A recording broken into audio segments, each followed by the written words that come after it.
You married out, Darcy. That house belongs to this family. Your brother needs it far more than you do, and your husband takes care of you just fine. Sign the paper and let's put this behind us. My mother said it the way she'd say pass the salt. She slid a stapled document across my late father's kitchen table, the same table where he used to help me with my grade 6 math homework, the one with the coffee ring stain he'd never bothered to sand out, and set her teacup down on top of it like a paperweight. Like the contents weren't worth protecting, like my father's name printed at the top was just a formality. He had been dead for 11 weeks. The snowdrops he'd planted along the front walkway in Mississauga were just beginning to push through the frost. He would never see them. Before I tell you what I found inside that document, and what I did about it, drop a comment right now and tell me where you're listening from and what time it is. I want to see how far this story travels. My father was meticulous. He had spent 32 years as a mechanical engineer, and he approached his personal affairs the same way he approached a technical drawing. Nothing left to interpretation, nothing assumed, every contingency accounted for. His will was 12 pages. He had it drafted by an estate lawyer, properly witnessed, notarized, filed with the Ontario court. It was airtight. It said, in plain language, that my brother and I would each receive 50% of the estate, the Mississauga house, his RRSP proceeds after CRA settled the tax, and whatever remained in his checking account once the estate trustee had covered final expenses. The house had been appraised at $618,000. In Peel region, for a paid-off bungalow on a corner lot with a proper garden, that was the modest end of realistic. My father had lived in it for 26 years and paid it off 15 years ago. He kept it the way he kept everything, with care, with attention, with a quiet insistence that things worth having were worth maintaining. I knew what the will said because I am a paralegal at a family law firm in downtown Toronto. I have spent 6 years watching families come apart over exactly this kind of money. I know what a deed of gift looks like. I know what a release of estate interest looks like. I know, before I have read past the first clause, exactly what kind of document is sitting in front of me. The moment my mother slid that paper across the table, I knew what I was holding. It was not a formality. It was not administrative paperwork, which was how she described it. It was a legally binding surrender of my entire interest in my father's estate, drafted in language precise enough that no court would look at it twice. If I signed it, I would receive nothing. My brother would inherit everything. I did not let any of that show on my face. Keeping a neutral expression while someone tells you something devastating is a professional skill I have spent years developing. I set the document flat on the table. I smoothed the corner that had curled. I looked at my mother. She was watching me the way she had always watched me, with the calibrated, mild impatience of someone waiting for an inconvenience to resolve itself. She had always looked at my brother like he was the sun. She looked at me like I was weather. My brother was sitting to her left. He had driven up from Hamilton that morning, which was unusual. He rarely came home without a specific reason. He was 43 years older than me, and he looked terrible. He hadn't shaved in days. There were shadows under his eyes that hadn't been there at the funeral, and that was only 11 weeks ago. He was turning his phone over and over on the table, face down, like he was afraid of what might appear on the screen if he looked at it. "It's simple," he said, not meeting my eyes. "The house is just sitting there. I need to move quickly. You and your husband are both working, you're stable. I'm not in a great place right now." "What does that mean, not a great place?" I asked. The question landed like something dropped on a hardwood floor. My mother's jaw tightened by a fraction. "It means he needs the money," she said, cutting him off.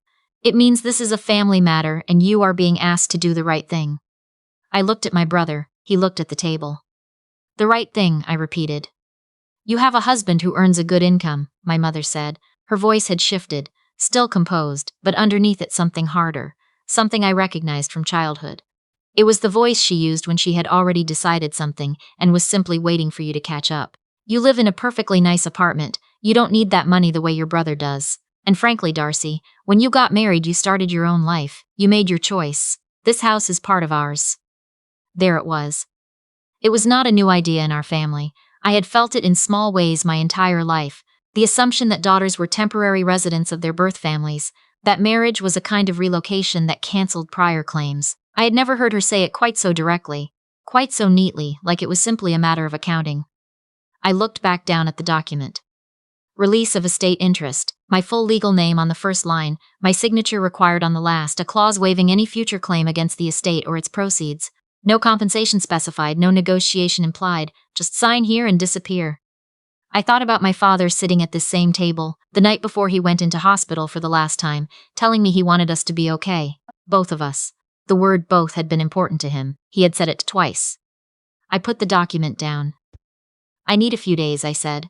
I need to talk to my husband and look this over. My mother's expression flickered. There's nothing to look over. It's straightforward.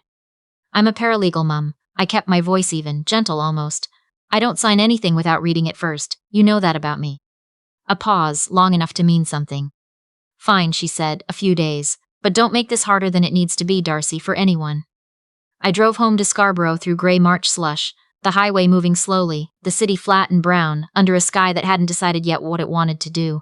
My hands were steady on the wheel. My chest was full of something cold and very clear, not anger, not yet. Something more useful than anger. My husband was already making dinner when I got home. He took one look at my face and turned the burner down. I told him everything. I did not perform composure this time. I sat at our kitchen table and showed him the document, and watched his expression travel the same road mine had. Confusion, then recognition, then a very quiet fury that settled in behind his eyes and stayed there. He is an accountant. He knows what documents mean. She cannot make you sign this, he said. She can't force me to sign it, but if I don't, she'll try everything else. Then we deal with everything else, together. He said it the way he says most things, simply without theater, as though it were obvious. I had married a man who treated my problems as shared problems, and in that moment, sitting at our kitchen table with a forged family document between us, I understood exactly what a gift that was. I called my senior partner first thing Monday morning. I have worked for her for 4 years. She is the person you want in any situation that requires someone to be calm, methodical, and 3 steps ahead of everyone else in the room. I told her what had happened. She listened without interrupting. You need to go to the estate lawyer, she said when I finished. That's what I was thinking. Document everything before you do. Every text, every call log, everything from Sunday. Timestamp it. Already started. Good. And Darcy, if they reach out again before you've arranged the meeting, let them talk. Don't argue, don't defend, just let them talk. The estate lawyer was a man named Mr. Charbonneau, methodical, precise, with an office near Square One and a reputation for being exactly as warm as the situation required, which was not always very warm at all. My father had worked with him for 20 years. I called him Monday afternoon and laid out what had happened at the kitchen table. He was quiet for several seconds. The document you were presented with, he said carefully, was not generated through this office. I know. Your mother is the estate trustee. That does not give her authority to compel a beneficiary to waive their interest. What you're describing is undue influence. If it continued and you were pressured into signing, the document would be challengeable. I'm not going to sign, I said. Then here is what I would like you to do. He walked me through it. I took notes. When he finished, I sat with the plan for a long moment, turning it over the way I turn over a legal argument before I present it, testing for weak points, looking for gaps, finding none. I needed them to say it again, in front of a witness, on record. That night I wrote a text to my mother. I drafted it 4 times, sitting at our kitchen table with my husband, reading each version across from me, shaking his head at one, nodding at another. It had to read like defeat. It had to give them no reason to be careful. I've been thinking about it a lot. I don't want to make this harder on everyone. Can we meet at Mr. Charbonneau's office to go over the paperwork properly? I want to do this the right way. The response came back in under 8 minutes. That's very mature of you, Darcy. Thursday at 10, don't be late. Mature, I set my phone face down on the table. They thought the silence had worked. They thought a few days of pressure had done what 11 weeks of grief hadn't. Broken me down to something manageable. They had no idea they were walking into a room I had already arranged. Mr. Charbonneau's conference room was on the 14th floor, glass walls, a long table, a view of the Credit River Valley going gray-brown toward the horizon. I arrived 35 minutes early. I did not dress to look defeated.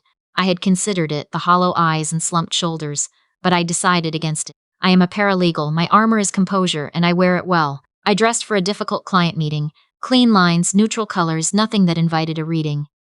Mr. Charbonneau met me at the door. Ready? Yes. I'll be in the adjoining room, door open, get them talking.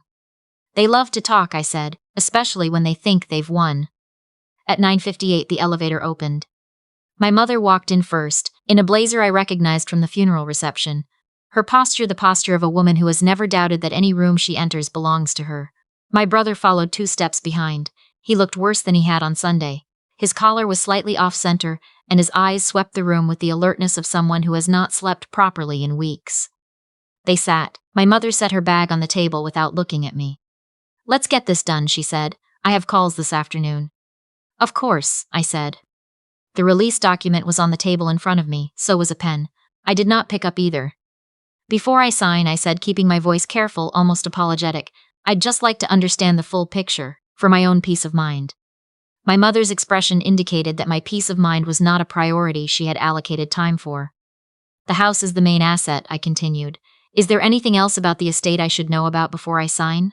Any other accounts, any withdrawals so far? I noticed the estate bank account balance doesn't quite match the probate filing. A silence opened up in the room.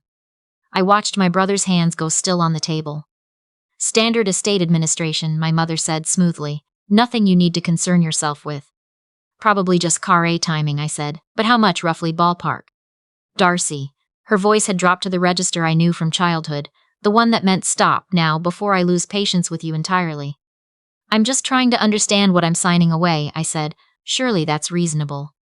What you're signing away, she said, and her voice had gone completely flat, is a claim you have no real entitlement to. You chose your life. You chose your husband. This family's assets belong to the people who stayed.